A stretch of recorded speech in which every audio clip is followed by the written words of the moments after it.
Back to my guests, Bob Lazar and Gene Huff. And, gentlemen, I have a surprise for you. Bob, you were, in effect, recruited, I think, by Edward Teller. Mm-hmm.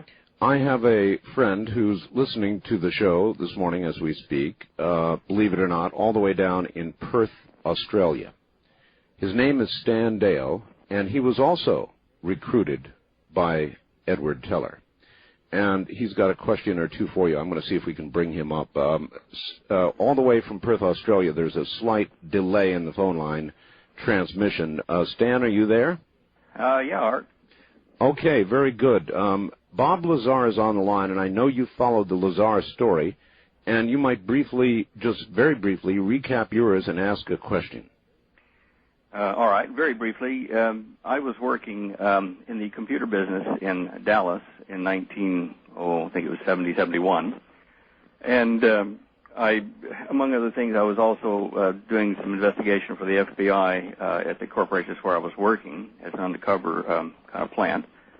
Mm-hmm. During this time at this company where I was working, it was a large corporation. It was called Valtex Optical at the time. It had 100 sub-corporations, and a lot of them operated in Nevada. And during the time I was there, I was approached by one of the senior executives of this company to go meet with a Dr. James R. Maxfield at the Radiation Research Clinic over a couple miles from where we had the office in Dallas. And I didn't go for about a month, and then I met this same executive at a morning coffee in the executive tea room.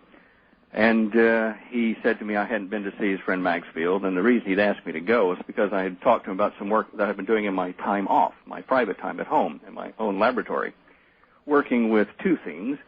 One was a thermionic electrical converter, and the other was a rather novel method, I thought, of propelling a flying aircraft, which was circular-shaped and, flying saucer, you would call them today. Mm-hmm. Anyway, in the course of having told this guy just over coffee, well, he kind of got reasonably interested in it and told me I ought to go talk to a friend of his, and didn't do it. So 30 days passed, and he says to me, look, you haven't been to see Jim Maxwell yet. Please go this afternoon. I'll book you an appointment at 3. So I go over this place, and it's not like a place that sees people very often. It was open. The door was kind of ajar, but there was no cars in front of it and daylight. And I walked in. The lights were off down the hallway, and I walked down the hallway, and it was kind of dark, and suddenly this nurse, I guess a receptionist type lady, appears out of nowhere from the side and says, yes, can I help you? I said, oh, gee, I didn't know anybody was here. Look, I think I've got the right building. I'm looking for this Dr. James R. Maxfield. And she said, oh, yes, Dr. Maxfield is here. He'll be out in just a second. He's down the lab. And so, sure enough, within a minute or so, this big, tall dude comes out in a white medical coat, smoking a cigar and wearing cowboy boots. He says, yes, I've been expecting you. Come on into my office. And at this time is when I first got introduced to this clandestine organization in the United States that was headed by Dr. Edward Teller, and who Maxfield worked with Teller.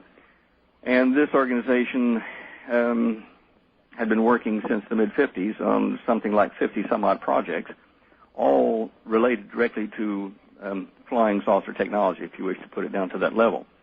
I was just the latecomer on the scene. They showed me about their base down at the South Pole and the ice cap, how you had to access it by submarine or something similar. And they explained to me they knew what I was doing. They even knew what I was thinking, virtually, because they asked me about my physics, and I said, well, look, thinking I was talking to some of the greatest physicists in the world, which I was. I didn't have my degree in that area, and, I said, well, look, guys, sir, I've been working on a way to unify gravitational, electromagnetic, and magnetic effects. And he said, oh, look, spare me all that. He said, you're working on anti-gravity, and let's get to the meat of the matter. How are you doing it? And that's when when he started telling me that I need to finish my research with them down in Australia instead of America. And that's why I'm here today, is because those guys packed me up and sent me down here. We parted ways in 1972 or 3, I think it was. I was only with them for about a year. And I got rather disenchanted with all the technology they were holding back from the people. I still was young enough to think that we could save the world by giving technology to countries that needed food and grain and water and stuff shipped back and forth rather rapidly. But anyway, because of that, we parted ways in a real huff, and I kind of hid in the bush for a while because they really kind of thought it'd be better if I was buried. And then after coming out of that, I wrote the book, The Cosmic Conspiracy, to kind of be insurance, and told a lot of what I had gone through in there and left the rest for, I'll tell the rest if you get short with me. So now that's my side, Bob. That's a did you ever run into story. Did you ever run into Jim Maxwell at all on your side of it? No, I haven't. Actually, now I've got 1,000 questions now, but one of the a prominent one on my mind here is what was Teller's function? He seemed to be in charge or overseer of all the projects at the highest level. That's all that I was told. See, this is something I've always wondered about the project down where I worked, and no one really ever spoke of him, but I got just a gut feeling that he was silently in charge of everything.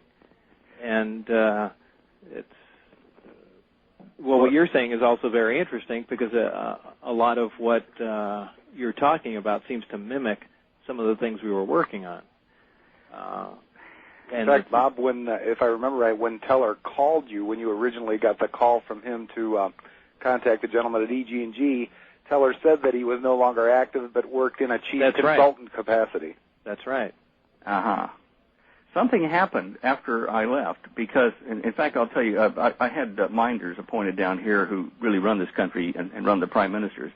My minders operate out of a group called the Melbourne Club, and they're, the old kind of British Raj, cigars and port, white-haired guys. Anyway, they brought me into their halls of power, and I had lunch a few times with the kingpins there, and my mentor was Sir John Williams and Henry Somerset, Sir Henry Somerset. Anyway, we were sitting there one day at lunch, and they were talking amongst themselves about someone moving in on them, or they were like an undeclared war status, and that they were losing. And they never mentioned aliens or all that kind of stuff, so don't jump the gun. But I heard them say, well, yeah, Henry, it looks like we're going to lose this. They're just moving in. And I waited, and nothing else was said. And I said, well, excuse me, gentlemen. I said, by they, thinking I'd be clever, I said, do you mean the European Economic Community? Because we've been talking, large corporate or money deals in the country. And they both looked at me like I'd, done a root at the table or something, and said, maybe we'll do some fishing up the farm this weekend, Henry. Yes, John. And, immediately I knew that I asked a question that I should have known the answer to already and didn't.